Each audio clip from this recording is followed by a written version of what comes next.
with LifeWorks Coaching and Training, and I'm so excited to have Lovina Akowuah with me today. Lovina is an author, motivational speaker, and transformational coach. Hello, Therese. How are you? It's a pleasure to be here with you today. I'm great, thank you. I'm so excited. Same here. You have so much going on, Yes. and I thought I would kick it right off and ask you, what is going on? What are you spending your time on that really gets you out of bed in the morning and keeps you up because you're so excited at night? That's a great question. As you shared earlier, I am an author. And recently, I have been very busy finishing up 2 books that I'm launching on June 9th. The first book that I wrote, actually, Unleash Your KIDness, which was launched back in 2013, is a trilogy series. So the second part of the book is being launched on June 9th. The first book is called The Journey, Unleash Your KIDness, Their Journey, Catalyst to Change, which basically shares my journey and talks about what became the catalyst to change in my life. And then the second book is also the journey, but this time it goes deep into the transformational process. And it shares the challenges that I've been throughout my life as a business owner and lessons that I've drawn out of it. I have a master's degree, and so I've worked in corporate, and so I share my perspective of being a business owner as well as being in corporate and the lessons that can be drawn out of that, which I believe are transferable. And then I'm a mom. I have 3 kids. My oldest is 11, my middle son is 8, and my youngest is 7. And my husband and I are just so blessed and so happy with all the kids. When I was writing my first book in 2013, came up with her own book title. Back then, because my book is titled Unleash Your KIDness, she came up with her own book title called Unleash Your KIDness. So we are launching her book finally after almost 5 years of thinking about it. I decided to make her dream come true. So the book is co-authored by both of us, and it's basically the story. It's an essential book for parents and children, and basically you would find out that she's talking to the youth from a child's perspective, and I'm talking to parents from a mother's perspective. And then we close out the book by sharing some tools and motivational strategies, which, when discovered and applied, can help your child become self-driven and in turn have a positive neutral effect on you. Wow, that is so exciting. Thank you. I'm very excited about that. And what's your daughter's name? Afia. Afia. Yes. Oh, she's 11. How exciting for her. Yes, very. And she came up with the title. She did. Wow. So you really have influenced her. Absolutely. Who has been most influential to you as you have gone through your journey? Absolutely. I have had, I would say, both parents, both my mom and my dad. Growing up, my mom always told me that I am fearfully and wonderfully made. And what she was essentially trying to tell me was that each and every one of us are unique in our own right, and that we can all tap into our unique abilities to make a difference in this world. And the other thing that she shared with me, which has defined me, is that she shared with me that everyone's definition or everyone's breakthrough can happen in different seasons. So learn to celebrate the seasons of others today so that others will celebrate you tomorrow. And those 2 lessons that she shared with me is something that I have carried with me my whole life and has helped me to make certain decisions in my life. And my dad also shared with me that never bend the bridges behind you, because the people that you meet going up are the same people that you meet coming down. And we used to laugh about this, but he said this all the time, that it's ingrained in our mind. So I'm very grateful to have parents like that who have influenced me greatly. So your mom was more like visionary, Yes. you know, looking out, saying, be fearless, Yep. you're wonderfully made. Yep. And your dad is back there being practical. Yes, he's the practical Don't guy. burn bridges. Exactly. He barely talks, but when he opens his mouth, He gives you some good nuggets. Yes. That's awesome. Yeah. So I don't know about you, Lovina, but people make a big influence on me, and also books. I'm wondering what you've been reading or what you have gone to for inspiration. So first of all, I have to say that there is a saying that the secret to everything that you're looking for can always be found in the book. So I totally agree with you on that. I'm a Christian, so I would say the Bible is the number one book that influences me and gives me inspiration every day. But the second most important book that I feel is the foundation for human relations that everyone should read is a book titled How to Win Friends and Influence People by Dale Carnegie. That book literally transformed me. It's about understanding how you can have everything that you want by choosing the right words and communicating effectively with people. But first of all, making others feel important and appreciated, and in turn, you get what you're looking for. So that book is a must read to me.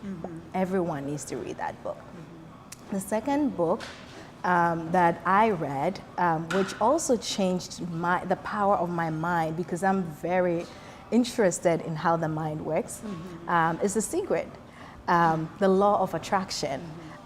When I listened and read that book for the first time, I was like, oh my gosh, like you can literally make your mind do everything that you want. It's about thoughts turn into things. So it was such a rude awakening for me.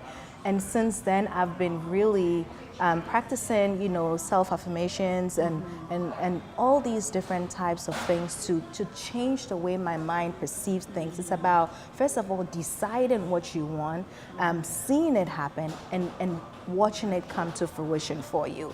So those two books, in addition to the Bible, have been really, really great. There's lots of books. I've read lots of books by John Maxwell as well. The most recent one that I actually did a mastermind class on is John Maxwell's The Law of Growth, the 15 laws of growth.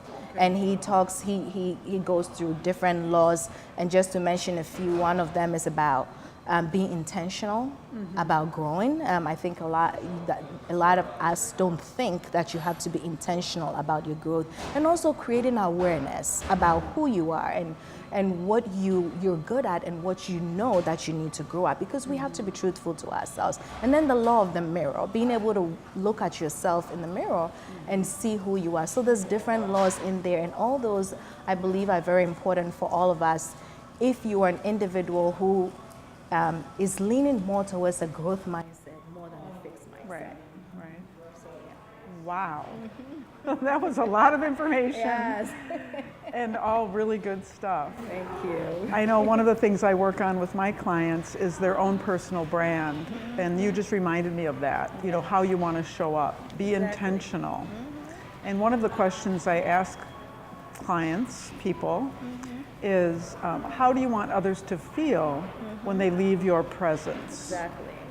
Because if you can describe that, that's pretty much your brand. Exactly. So I guess I'll ask you that. How do you want others to feel when they leave your presence? I would say I want others to feel that I am here to make a difference, that I want to touch lives. And it's about giving, and I'm here to serve and give to people, and I'm here to help others understand the power and the uniqueness that they have in them, so that they can in turn tap into those abilities and do things that they want to do in life. That's great. So you were lucky to have a mom who said you're unique, be fearless. And you want people who spend time with you to feel that too. Absolutely. That's a great gift. Thank you. So I'm going to shift gears a little bit and talk a little bit about failures. I don't know if you've read some of the books about the power of failure and how it can lead to innovation. And if you're going to fail fast and learn something, kind of like the growth mindset. Do you have a favorite failure? So first of all, when I teach as well, I tell my clients to embrace failure, because if you haven't failed, you don't know what it takes to be successful. If you haven't failed, you can never teach the people around you. If you haven't failed, you cannot serve as a testimony to other people. So I make it a point, like you said, to fail so that I can move forward in life. And I want to go all the way back to when I was a little girl and growing up in Ghana, West Africa. I was 16 years old, and I had a failure. And when I did my high school exit exam at that time, I failed miserably in that exam. When time was up for everyone to go back to school, I was stuck at home, and all of my friends went back to school. And for me, it was a defining moment in my life, because I knew that that failure had occurred because I did not put my best foot forward, that I did not work hard enough. I didn't do what it took to become successful. So with that failure in mind, I was very lucky enough to have parents that were able to pay for private education for me where I didn't have to fall behind, and they were able to push me forward. But when I left the shores of Ghana, West Africa, and moved to London to start my first degree, which was in business administration, I had made a firm decision at that point that going forward for the rest of my life, success, if it was up to me, if it was going to be, would be up to me. And so based on that, I carried that with me for the rest of my life, and I make it a point at any point in time to always put my best foot forward and to strive no matter what, because life is not meant to be easy. If it was easy, we're all going to be at the top.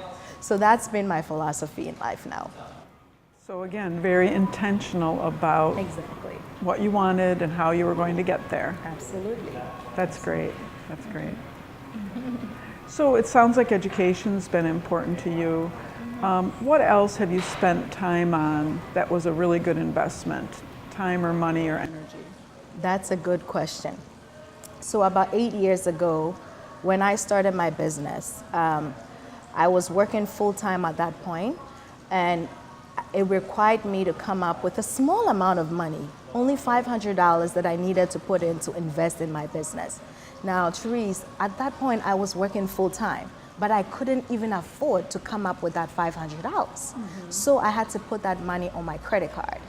My Discover card, I remember clearly. So I put that money on the credit card with the intent to pay it back when I was able to reap off my profit. And honestly, today, when I look back, that small investment of $500, which I didn't have to begin with, has changed my life drastically, because in this business venture that I went in, I have been able to learn how to develop, how to grow. I have developed skills, I have developed relationships, I have developed so much knowledge that has been beyond my wildest imagination. And I can honestly say that I am who I am today because of that small investment that I made in my life. That's amazing. That's amazing. So take the risk. Yes. If you're going to invest in yourself. That's right. Yep. I agree. Absolutely. Investing in yourself is the best thing that you can ever do for yourself. Yeah. That's great. Speaking of that, do you have daily rituals that you invest in to keep yourself well? Yes, I do. So first of all, I know myself very well, and I know what gets me going. I'm a thinker, and over the years, I've been able to observe myself to know what puts me in the right mind frame to think, to get ideas, innovative ideas, and to keep myself going. And that's for me to take care of my temple. So as a mom, it has been very difficult for me to balance and find time for myself. So over the last few months, I would say for the last 10 to 11 months, I've been religiously starting to wake up between 4:30 and 5 a.m. And at that time, I find that everywhere is quiet. I get to have time for me. I get to connect with myself. I get to spend time with the Lord. I get to do my daily affirmations, which is very important. And then I go into the gym and I give it my best. Most of my ideas is generated when I'm either running, when I'm either on the treadmill, either running outside or on the elliptical. that's when I get most of my ideas. So without those daily rituals, I'm nothing. And I notice that if I miss that by 1 or 2 days because there's something that is happening in my life and I can't just make it there, it makes such a, I can see the difference. So that is something that I do daily, and it helps me to keep me going. That's great. Yeah. That's great. That's really important. We don't take time to reflect. Yeah. Yeah. So building it in, even if it's that early in the morning, that's great. Any other unique habits or absurd things that you're in love with? You can ask any one of my kids and they would easily tell you this. Mommy loves chocolates. I love chocolate, and I love chocolates with coconut in it. Ooh. So when there's any chocolate around the house with coconut, it's either you hide it or I'll make sure that I dip into it until it's finished. Like when it's there, I'm like, oh my gosh, I need to stop. So chocolates are my downfall, and everyone knows that. In fact, I have family who travel to different countries and come back with chocolates for me because they know me so well. Yummy. So that's a bad habit, but I love it. Okay, before we leave here, we'll have to ask Joey for a chocolate coconut donut. Oh yes, I would love that. From Cranky's. Totally love it. I think we might be able to find some. Oh, yay. I have one more question. Sure. One more question. Yes. Can you think of 3 words or phrases that capture the meaning of life for you, Lovina Akowuah? Yes, absolutely. I can think of many, but the 3 that I would mention is to be purposeful about life. Life cannot be taken for granted, and I believe that we all need to be very strategic about how we live our life, because we only have one opportunity, right? And choosing to give back. Giving back is one of the most important things, because I have learned in my human relations that if you give back, naturally you're going to get what you want. So giving back, and also being grateful. Gratitude. Gratitude is so important, because if you're not grateful for the little things that are happening in your life, such as being grateful that you can see today, you have ears to hear, you have mouths to speak. Those little things alone that you can speak out and say that you're grateful for will naturally draw the other things that you're looking for in your life. So those are the 3 words that I would like to leave to everyone today. Thank you for taking time to give back here. Thank you. I am grateful to have you. It's been a pleasure to be here with you today, Therese. Thanks.